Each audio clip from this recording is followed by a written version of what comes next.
Well, hello there. Are you a Rohingya? Have you been displaced from your village because of the military actions of the Myanmar army that has been termed as genocide and ethnic cleansing by the international civil society under the sponsorship of the government of Aung San Suu Kyi and are now living in the refugee camps in Bangladesh?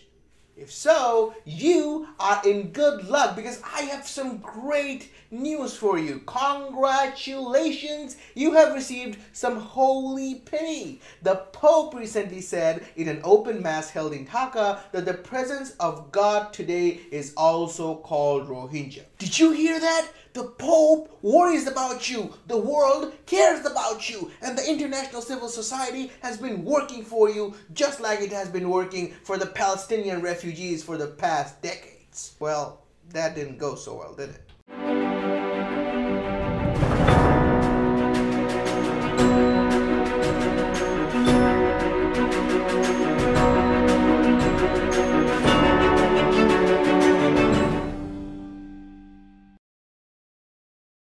You see, the pressure from the international civil society seems to be working. It has forced the governments of Bangladesh and Myanmar to come together in an agreement for the repatriation of the Rohingya refugees. What a good news! Everything is getting better. Now the world can chill out a little bit and, put down their arms and relax and bask in the glory and think that justice has been served.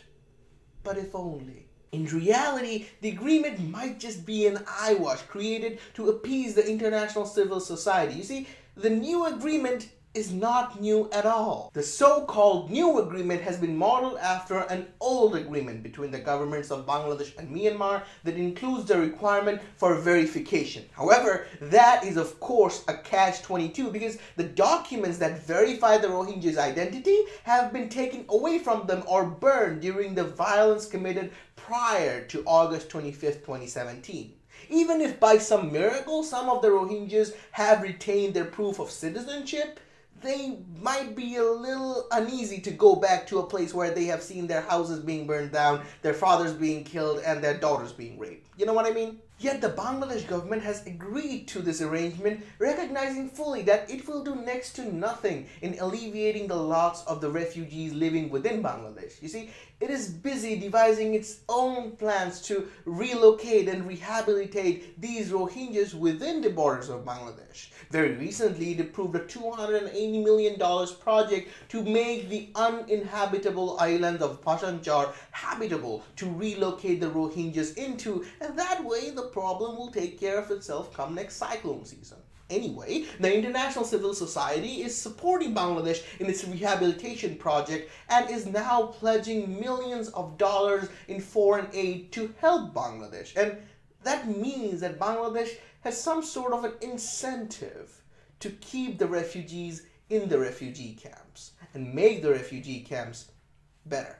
But what the benevolent international civil society is overlooking is that these relocated Rohingyas will not have access to the structures of citizenship within the state of Bangladesh. The government has been up in arms to prevent the intermarriage between Rohingyas and Bangladeshis and has made completely clear that they won't have the same amenities as the citizens of Bangladesh. Which means that in effect, the Rohingyas are now stuck in a limbo. They can technically go back to Myanmar and not have access to structures of citizenship just like before, or stay within Bangladesh and not have access to structures of citizenship. Now this limbo is actually very scary. It is eerily similar to the limbo that the Palestinian refugees have been stuck in for decades. The Palestinian refugee crisis dates back to the 1948 war that forced 800,000 Palestinians to flee from their homelands to neighboring Arab countries. And in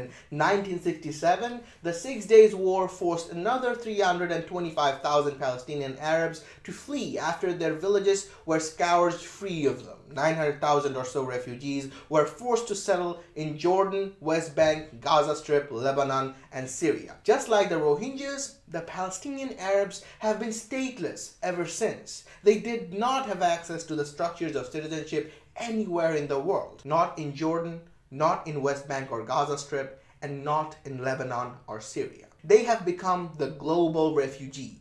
due to the actions of the occupying force that has came to be recognized as the State of Israel.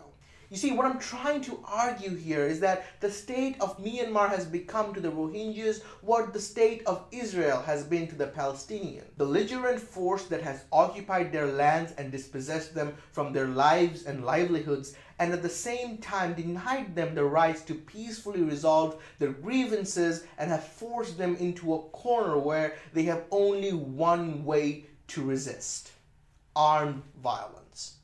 You see, with nowhere else to resort to, the Palestinian refugees finally took up arms to defend their rights to life, liberty, and property under the militant organization Hamas. With the Rohingya, something very similar is already underway with the ARSA within the borders of Myanmar. And if this ICG report holds any merit, that organization might now be fueled by the refugees living within the borders of Bangladesh. In that case, we might see the rise of a transnational armed resistance, creating rifts within and between the states of Bangladesh and Myanmar.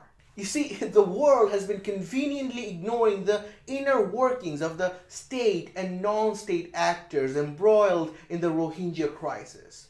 But if history is of any guidance, we must snap out of this comfortable drowsiness and look carefully into ways of resolving the conflict and granting these people some sort of structures of citizenship, preferably within the borders of Myanmar, their original home, so that they don't have to resort to violence. Otherwise, we might as well have another Palestine in our hands. I am Anupam Debashish Roy, and this was The Breakdown. Thanks for watching.